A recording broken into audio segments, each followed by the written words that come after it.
Evening, everyone. Now, just before I start, can I have a show of hands of people that have a personal connection with an oak tree? Any of you?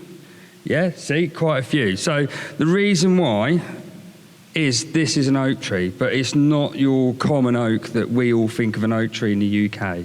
This is a chestnut-leafed oak. Now, this chestnut-leaf oak actually grows in Iran and into Azerbaijan. Now, the reason why this means so much to me, because when I started my career here at Kew, I started as an arborist, I was a climber, and this tree always amazed me. This is our biggest tree by volume. This tree is 40 metres tall. Its canopy spread is over about 39 metres in canopy spread. Now, for me as an arborist, this was the most exciting thing to go and climb that tree. It was so daunting to climb it. Back when I started climbing here at Kew, we used to have to put a little station halfway up because it was so tall. Our ropes weren't even long enough to climb it. Now, I really wanted to understand why. Why is that tree grown so well at Kew? What's made it grow? It doesn't happen by accident. And this really led me into the research in which I do today, which I try to understand how we can better select plants to grow in our current climate, but also our future climate. And that's going to be so important as we move forward, and as the climate is changing so fast, we need to have a deeper understanding on how trees adapt to this. So if we think of London, okay, we're in an urban heat island. This is only going to get worse. We can see from this map and these colours how significant the urban heat island is. When we look at this, we take on and we understand what the rural temperatures are first. And if we look at this heat map here, we are showing that central London is nearly 3 degrees warmer on average than our average rural temperatures. Now, that's due to our living. If we look at the figures, by 2050, over 70% of the population are going to be living in urban environments.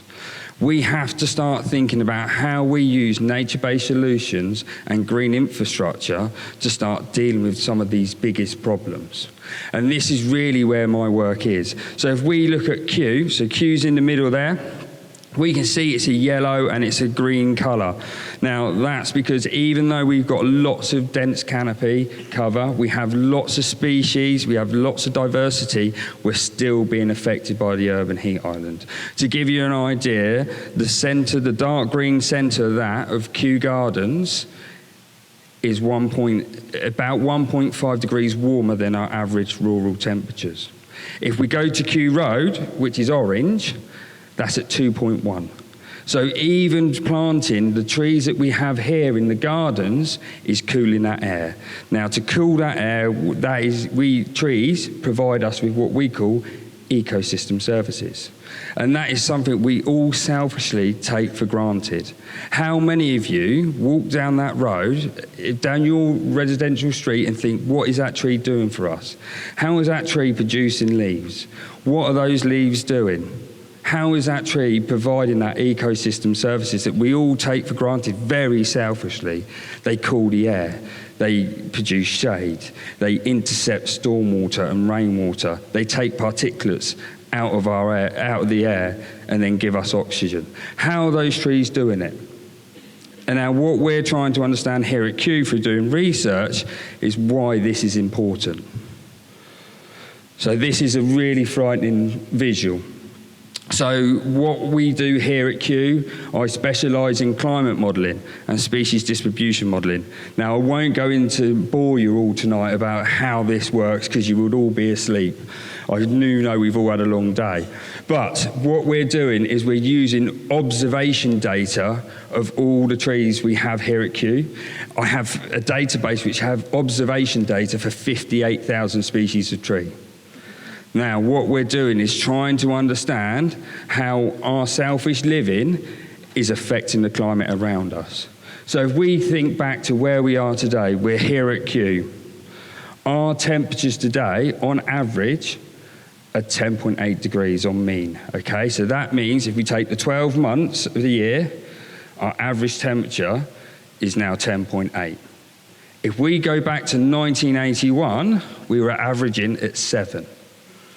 Now, if you think that's scary, if we look at 2100 figures using a worst case scenario model, we're going to be at 14.9 degrees mean annual temperature. Now, for me as a tree person, that is alarming, because as soon as we get that heat, the trees need more water. And it's the water demand that's really important. We only have to look at now, we're in our driest spring on record. We're expecting trees just to survive. This dry spring now is really going to affect the plants, and if it carries on through the summer, we're going to see high mortality. We can't get away from that. That is the truth. So for me, what we do is we look at what we have and what the predictions are for rainfall. So currently, Kew's rainfall is 600 mil. That is it. We have 600 mil of rainfall. Okay? To give you an idea, we've had 4 mil of rainfall since March. If we look at the figures and we look at the models, we are predicted to get 660 mil by 2100. But from the research that we're doing here at Kew, I know that the amount of vegetation and our species that we grow here within this arboretum, we need over 900 mil of precipitation or rainfall for these plants to survive. So this is what we're dealing with, and we're all expecting urban trees to look after us and provide ecosystem services which are important for all of us in urban environments. So what we're now thinking is, where can we select plants from? Okay, and this is where it's going to be really important. We have to really think long and hard. As Christian was explaining, we look at species composition. We have to look at the environments around the world that are going to be closely related to the climate in 2100. To give you an idea, if we think everyone has a lot of connections with the English oak. Now, the English oak is one of the most water-demanding plants that we have as an English native. If we look at real detail and we look at observations of where English oak grows, throughout its distribution range, we call it the English oak because we're selfish, we're an island. It's common oak of Europe. The French call it the French oak, Germans call it the German oak. It's common oak of Europe. So for us to understand where we have to look for English oak in order for it to have the ability and the plasticity, so the adaptation to grow in our future climate, we have to start searching for new areas for seed. And this is what we would call assisted migration. Now, we have to look at multiple factors. We have to look at that growing environment. So a lot of the areas that we're looking at is on the very hardest and driest of that oak's observation. We have to look in the driest and the warmest in order for that tree to have the natural ability to potentially deal with our future climate, especially in the southeast. And this is what we have to remember. We are a very small landmass, but we're going to have very different climatic conditions. In the southeast, we're going to become warmer and drier, and we're really going to find it more difficult to grow plants. And we have to start looking at those new ecosystems. But if we look into the west and the northwest, we're going to have more rainfall but more temperatures. So we're going to have a lot more problems with pest and disease. So these are just some of the big problems that we have to try and deal with. And this is what's going to be so important for the next generation, is as much as I'm doing what I'm doing now, we need the next generation of horticulturalists and horticultural scientists to take on this baton and progress on the work that I've already done. So this image here is of the Southern Caucasus. So this is in Georgia, so this is from the Lesser Caucasus looking back to the Greater Caucasus. Now, really interesting ecosystem. It is very driven by moisture. We can see in the valleys, we will get a very different species composition, so very much different trees growing lower down to the ones that we find higher up. Same as what Christian was saying, but I'm looking at it from a research point of view and looking at how these trees have adapted. And that's what we have to understand, is how these trees have adapted to grow in these drier environments. And that's what's going to be critically important. I do a lot of work now, go into these amazing environments to select seed. We're selecting trees of the future by going to these environments, by using the modelling data to narrow down these appropriate ecosystems. And then we're bringing these seeds back to Kew, to grow them on here at Kew, so we can then start to understand how is that tree adapted through evolution to grow in this predicted future, which is scary.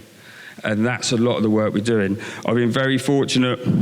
I've just come back from Romania as a part of a project at Kew, but this was an amazing opportunity to go and see what the Romanian steppe looks like. If we look at our predicted future, this 14.9 degrees mean annual temperature and very low precipitation level, that is very, very akin to what you see in this picture. This is the Romanian steppe in southern Romania. This is already receiving that. And what's scary is I've been and collected oaks from certain forests. I'm starting to see those forests going to decline because Romania is getting warmer, it's getting drier, and those plants that are already on the edge of their range are even more stressed, and it's quite an alarming thing to see. So for some of the work that we're doing with this, what we would call assisted migration, is going to be really important to conserve species for future, not just because of the genetic material, because they're struggling in their own environments. And that's what makes Kew so important as an arboretum, is we grow these plants and we can conserve them here in this lovely, amazing landscape. So there's one thing, if all of you could do for me, that at the moment the trees are so stressed, the most important thing is watering.